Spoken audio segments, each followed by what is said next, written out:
السلام علیکم ورحمۃ اللہ وبرکاتہ۔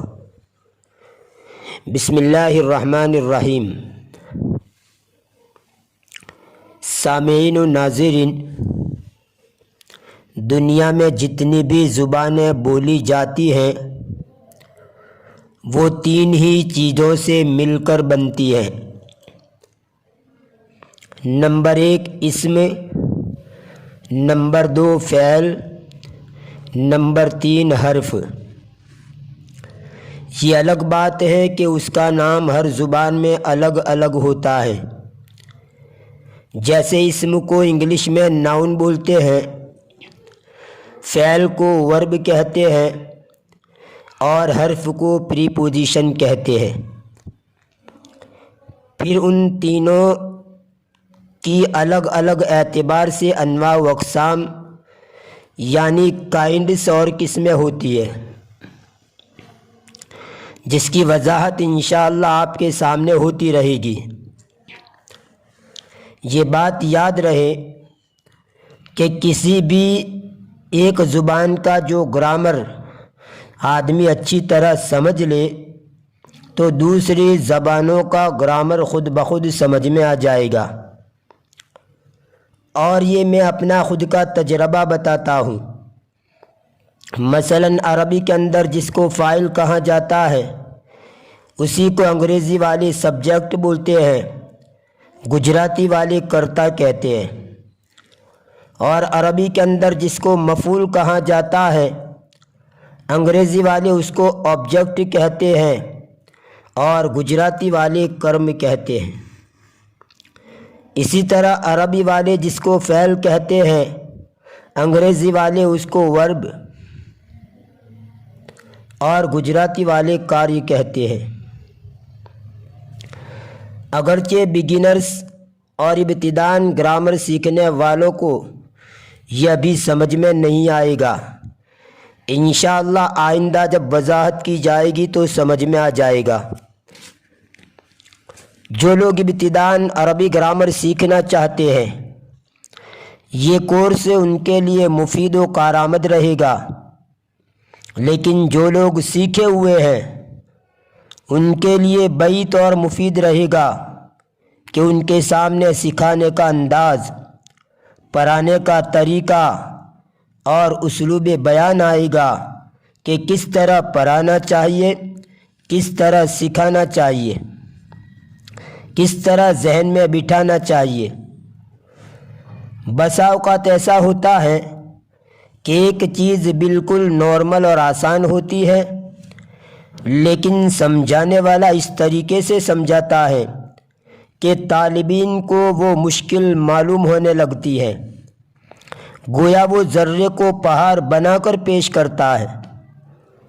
جبکہ کچھ ایسے بھی ہوتے ہیں کہ جو مشکل چیز کو بھی آسان بنا دیتے ہیں، یعنی اس طرح سمجھاتے ہیں کہ وہ آسان معلوم ہونے لگتی ہے، گویا پہاڑ کو ذرہ بنا کر پیش کرتے ہیں۔ کچھ لوگوں کو یہ دونوں ملکے یعنی آسان کو مشکل کر کے پیش کرنا اور مشکل کو آسان کر کے پیش کرنا دونوں ملکے حاصل ہوتے ہیں۔ میں انشاءاللہ حتی الامکان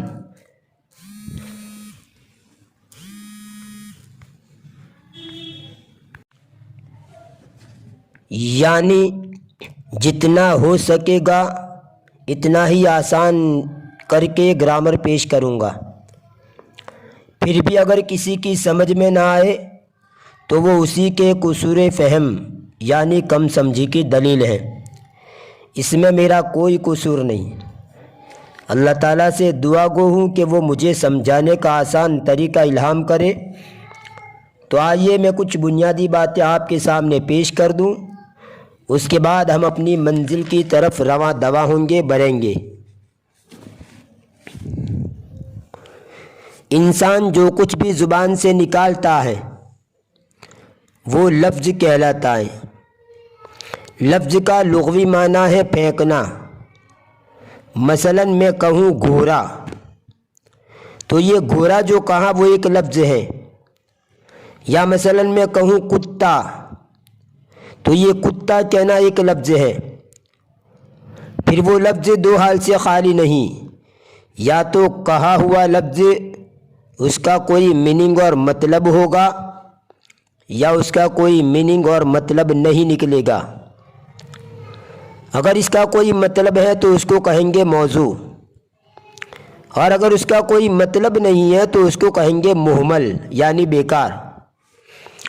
مثال کے طور پر اگر میں کسی کو کہوں کہ کیا آپ چائے مائے پئیں گے، تو چائے کا تو میننگ اور مطلب ہے جو ہم پیتے ہیں، لیکن اس کے ساتھ جو مائے کا لفظ کہا گیا ہے اس کا کوئی مطلب نہیں ہے، لہذا چائے کو موضوع لفظ کہیں گے اور مائے کو مہمل لفظ کہیں گے۔ ایسے ہی روٹی موٹی، کھانا مانا، کافی مافی کو سمجھ لیجئے کہ ان میں روٹی، کھانا، کافی یہ تو موضوع لفظ ہے، مگر موٹی، مانا، مافی یہ مہمل لفظ ہے۔ اب یہ موضوع لفظ جو ہوتا ہے یا تو وہ ایک ہوگا یا ایک سے زیادہ ہوں گے۔ مثلا میں کہوں کتاب تو یہ ایک لفظ ہے، اور اگر کہوں لڑکے کی کتاب تو یہ دو لفظ ہو گئے، یعنی لڑکا اور کتاب۔ ایسے ہی اگر میں کہوں نئی کتاب تو یہاں پر دو لفظ ہے، نئی اور کتاب۔ تو اگر ایک لفظ ہو تو مفرد کہیں گے، اور دو یا دو سے زیادہ ہو تو مرکب کہیں گے۔ دو سے زیادہ کی مثال مثلا ہوشیار لمبا آدمی، اس میں تین لفظ ہے، یعنی ہوشیار، لمبا اور آدمی، تو یہ مرکب ہوا۔ پھر مرکب بھی دو ٹائپ کا ہوتا ہے، یعنی مرکب کے بھی دو پارٹ ہو جاتے ہیں، دو قسمیں بن جاتی ہیں۔ نمبر ایک مرکب ناقص یعنی ادھورا مرکب، اور مرکب تام یعنی پورا مرکب۔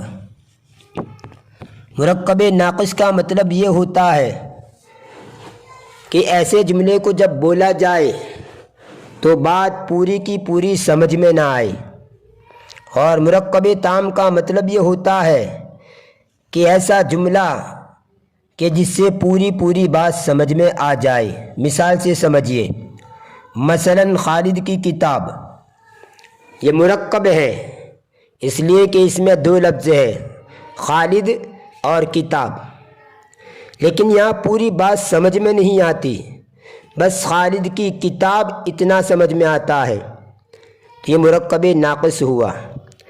لیکن اگر اس کے بعد میں یہ لفظ بڑھا دوں کہ خالد کی کتاب نئی ہے، تب بات پوری سمجھ میں آ جاتی ہے کہ خالد کی کتاب نئی ہے، تب یہ مرکب تام ہو گیا۔ تو مرکب ناقص میں بات ادھوری رہتی ہے، پوری بات سمجھ میں نہیں آتی، اور مرکب تام کے اندر بات ادھوری نہیں رہتی بلکہ پوری سمجھ میں آ جاتی ہے۔ ایسے ہی نئی کتاب، تو نئی کتاب کہنے سے بات پوری سمجھ میں نہیں آتی، اگر اسی کے ساتھ میں یہ جملہ بڑھا دوں نئی کتاب پھٹ گئی، تب پوری بات سمجھ میں آ گئی کہ بھائی نئی کتاب جو ہے وہ پھٹ گئی۔ تو صرف نئی کتاب کہیں تو یہ مرکب ناقص ہے، اور اگر یہ آگے یہ عبارت بڑھا دیں نئی کتاب پھٹ گئی تب یہ مرکب تام ہو گیا۔ بس اس ویڈیو میں اتنا ہی، باقی اگلے ویڈیو میں۔ ایک بات عرض کر دوں کہ اگر آپ نے ابھی تک میرے چینل ہیلپر فار عربک کو سبسکرائب نہیں کیا ہے تو برائے مہربانی سبسکرائب کر لیجئے، ساتھ ہی لائک اور شیئر بھی کیجئے، اور ہماری اس چینل سے جڑے رہیے جس میں آپ کو اچھی کارآمد معلومات ملتی رہے گی۔ فی امان اللہ، الی اللقاء۔